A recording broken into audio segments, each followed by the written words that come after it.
नमस्कार साथियों, the legal शिक्षा वैली पे आप सबका स्वागत करता हूं। हम चर्चा करने वाले हैं फॉल्स पॉक्सो केस। अगर आपके खिलाफ कोई फॉल्स पॉक्सो केस रजिस्टर करते हैं तो उसमें आपको क्या रेमेडी मिलेंगे, यानी कि आप उससे बचने के लिए क्या क्या स्टेप उठाएंगे, ये चीज़ को हम देखते हैं साथियों।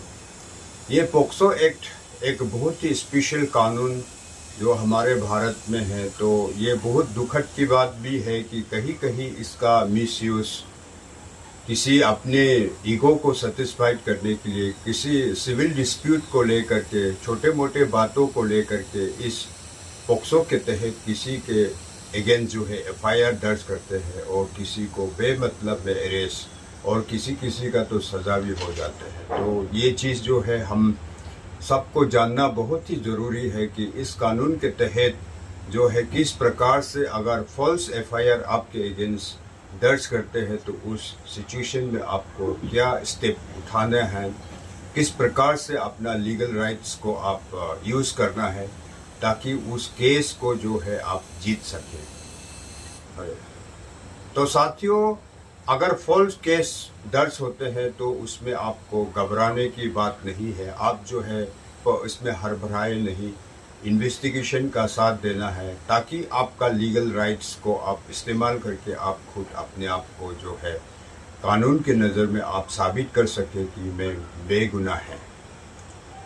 तो इस सिचुएशन में आपको जो है चुप नहीं रहना है। इमीडिएटली जो आपके लोकल पे जो क्रिमिनल लॉयर है उनसे संपर्क कीजिए और उनको बताएं कि क्या क्या जो आपके इंसिडेंट्स का सीक्वेंस को ली उसको उनको एक्सप्लेन करना है ताकि वो अपने आपके केस को समझ सके। इसलिए जो है तो इसमें देरी नहीं करना चाहिए। तो अपने वहाँ के लीगल एक्सपर्ट से आप संपर्क करके अपने इंसिडेंट को एक्सप्लेन करा देना है।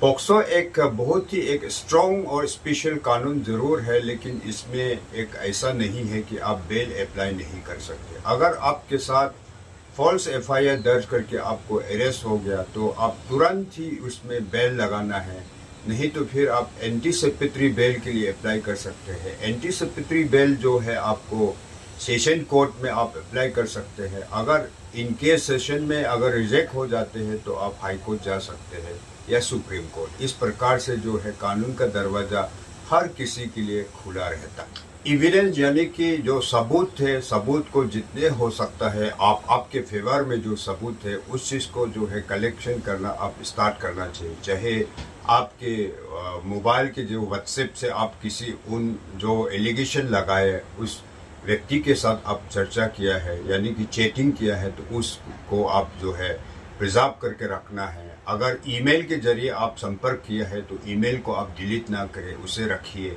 और सीसीटीवी फुटेज को उसे आप निकाल लेना है, या जीपीएस लोकेशन और ट्रैवलिंग रिकॉर्ड्स वगैरह और जितने भी रिलेवेंस डॉक्यूमेंट है उस चीज़ को आप अच्छे से रखना है। क्योंकि ये व्हाट्सएप से चैटिंग हो या ईमेल के जो जितने भी डिजिटल्स एविडेंस है उसे कोर्ट जो है उसे एक्सेप्ट करते हैं। यानी कि वो आप जो है आपके ट्रायल के पीरियड में हो, आपके बेल के पीरियड में हो, उसे आप जो है आपके डिफेंस में उसे इस्तेमाल कर सकता है, क्योंकि आप जो है डिजिटली जो है इसे एक्सेप्ट करते हैं।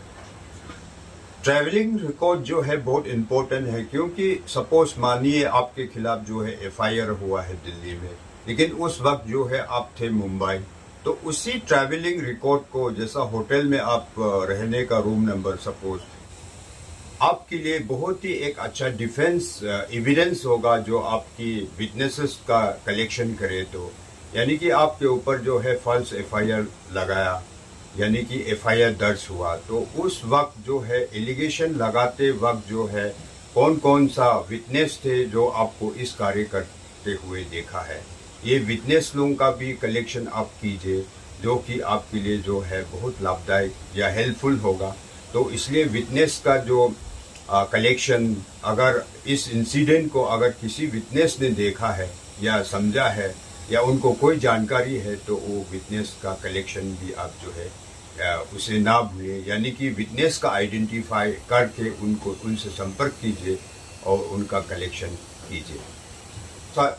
तो दोस्तों सर्टिफाइड कॉपी कलेक्ट कर लेना है, चाहे एफआईआर कॉपी हो, चार्जशीट कॉपी हो, 161 और 164 के स्टेटमेंट, यानी कि वो उसमें जो है विक्टिम के स्टेटमेंट होते हैं या विटनेसेस का स्टेटमेंट होते हैं, ये चीज़ जो है आप कलेक्शन कर लेना है, ताकि आपको इसमें कुछ क्लू तो मिले कि आपके ऊपर जो भी एलिगेशन लगाया है वो बेसलेस है, और विक्टिम के स्टेटमेंट में कुछ कंट्रडिक्शन है कि नहीं, विटनेसेस का जो स्टेटमेंट में कुछ कंट्रडिक्शन है कि नहीं, ये चीज़ को जो है आप अच्छे से देख लेना है, क्योंकि ये स्पेशली ट्रायल की पीरियड में भी आपको बहुत ही हेल्पफुल होने वाले हैं। ये बात बहुत इम्पोर्टेंट बात है कि अगर आपके ऊपर इस प्रकार से फॉल्स एफआईआर लॉन्च हुआ है तो आप पता कीजिए कि जो बच्चों के साथ जो सेक्सुअल ऑफेंस हुआ है तो उसमें कुछ इस प्रकार का जो फिजिकल रिलेशन का कोई निशानी है कि नहीं, या उनके शरीर पे कोई चोट है कि नहीं, और बच्चे को अगर किडनैप किया है या ले गया है, इस प्रकार से अगर एलिगेशन लगाते हैं तो कितने टाइम को हुआ है और कौन सा प्लेस में है और कौन सा डेट में, इस प्रकार को डिटेली जो है आप छानबीन कर लेना है। मेडिकल रिपोर्ट में क्या आया है, फोरेंसिक रिपोर्ट के अनुसार जो है डॉक्टर के अनुसार क्या रिपोर्ट दिया गया है, इस चीज़ को जो है डिटेल में आप जो है जानकारी प्राप्त कर लेना है। और इस चीज़ को भी ध्यान देना होता है कि इंसिडेंट के बाद तुरंत एफआईआर दर्ज हुआ कि नहीं, या अगर एफआईआर दर्ज करने में कितने देर लगे हैं, और अगर देरी हुआ है एफआईआर दर्ज करने में तो उनका रीज़न, ये चीज़ जो है बहुत ही इम्पोर्टेंस, ये छोटे छोटे पॉइंट्स है, लेकिन ये बहुत आपके डिफेंस के लिए बहुत ही काम में आने वाली चीज़ है। इसलिए ये चीज़ को ध्यान में रखते हुए ये जो है कलेक्शन और इनके बारे में जानकारी प्राप्त ज़रूर करें, और एफआईआर वर्जन को अच्छी तरह से पढ़े कि एफआईआर में जो है आपके खिलाफ जो है क्या एलिगेशन लगाया है, उस एलिगेशन का जो मोटिव कहीं आप अपने जो बदलाव के मोटिव से तो नहीं किया, यानी कि आपसे कोई जो है बदला लेने का जो पुरानी दुश्मन है, जैसा कोई जगह पे सपोज आपका जो सिविल डिस्प्यूट ज़मीन जायदाद के बारे में, रुपए पैसे के बारे में जो झगड़े थे आपके बीच में, जो है मिसअंडरस्टैंडिंग थे, तो उनको जो है रिवेंज लेने के लिए कहीं आपके खिलाफ एफआईआर तो लॉन्च नहीं किया। इस प्रकार को जो है आप अच्छी तरह से उस एफआईआर वर्जन को भी देख लेना चाहिए। अगर आपके खिलाफ जो है फॉल्स पॉक्सो केस रजिस्टर किया तो उसे तुरंत आप जो है उसको एफआईआर को क्वाश करने के लिए जो है आप हाई कोर्ट पहुंच सकते हैं। बीएनएसएस के अंदर जो है आपके प्रोसीडिंग को और एफआईआर को क्वाश करने के लिए जो है आप हाई कोर्ट में पिटीशन लगा सकते हैं। इसलिए कोर्ट के न्याय के दरवाज़ा हर तरफ जो है खुला होते हैं, इसलिए इसमें घबराना नहीं है।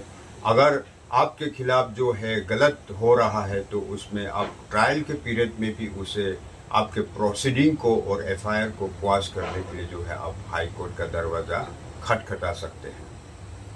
अगर आप कन्विक्ट हो गए हैं सपोज, तो उसमें जो है आप अपील के लिए जा सकते हैं, वो जो है अपील आप हाई कोर्ट में कर सकते हैं। अगर हाई कोर्ट से रिजेक्ट होते हैं तो सुप्रीम कोर्ट जा सकते हैं। सच्चे में आपको ऐसा ही फॉल्स केस में, झूठे केस में फंसाया गया है तो आप न्याय को प्राप्त करने के लिए आप चुप नहीं रहना चाहिए, आप जो है संघर्ष करना है। इसी प्रकार से अगर हाई कोर्ट रिजेक्ट करते हैं तो आप सुप्रीम कोर्ट का दरवाज़ा तक खटखटा सकते हैं। आपके केस ख़त्म होने के बाद अगर आप बरी हो जाते हैं तो आप जो है कंप्लेनेंट के अगेंस्ट भी आप जो है केस दर्ज कर सकते हैं under section 22 of POCSO act. यानी कि आपको झूठे केस में फंसाया तो उनके लिए भी, जो कंप्लेनेंट के लिए भी एक खतरा हो सकता है। अगर आप चाहे तो उसे सेक्शन 22 ऑफ पॉक्सो एक्ट के तहत केस दर्ज करके उसको भी गलत केस दर्ज करने के नाम पे उसे सज़ा दिला सकते हैं। तो साथियों, यही था आज के टॉपिक। तो मुझे उम्मीद है कि आपको इस वीडियो से कुछ न कुछ सीख जरूर मिला होगा, और पसंद आए होंगे तो प्लीज़ सब्सक्राइब कीजिए, लाइक कीजिए, और मेरे साथ इस तरह से बने रहिए। बने रहने के लिए आप सब्सक्राइब कीजिए, लाइक कीजिए, कमेंट कीजिए। तो थैंक यू सो मच। मिलते हैं नेक्स्ट वीडियो पर। Thank you.